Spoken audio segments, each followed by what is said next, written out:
told them, this is where he first began to tell them that he was going to have to go and die and raise again on the third day. He started telling them, but you know, it just didn't register. Sometimes, ladies and gentlemen, things, because they seen Jesus in all of his glory. They seen him as the Son of God, who he was. They seen him as the Christ. They seen that in him. They seen everything about it. And it's just, in anybody's mind, you would think that this cannot happen to the Son of God. This is just no way that this can happen. And so it just seemed like it just water on the duck's back. It just like it left them. It just, because I read to you here a while back, I think it was over in the book of Luke, that Jesus had to open up their understanding after the resurrection because they didn't understand. But see, I'm saying this to you today, a lot of times if you're not careful, if you're looking at something so much in your life, you're overlooking what Jesus is really trying to say to you. Sometimes we find ourselves, we're so desperate and we want something so badly that we won't take time to sit and listen and read the Word and understand, because Jesus is trying to tell us something, but we're not hearing it.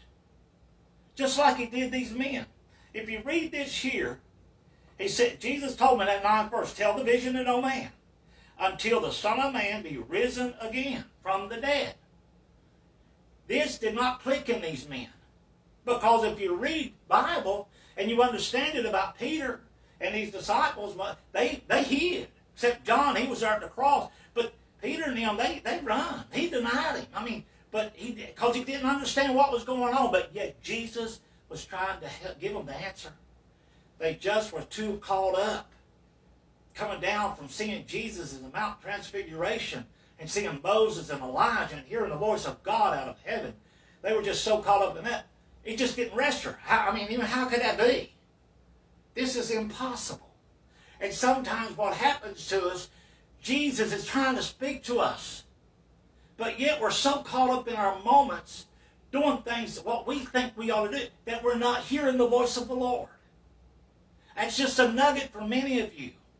Because I'm telling you, I've been in this thing a while and it just don't go the way we always want it to go. But if I'd have stopped and listened a little bit, I would have understood why. But anyway, that's what it says there. And he wrote, and he told, tell nobody the vision and leave it at that. But I'll leave that alone for the moment. But I want to go over here in the book of Luke, the 14th.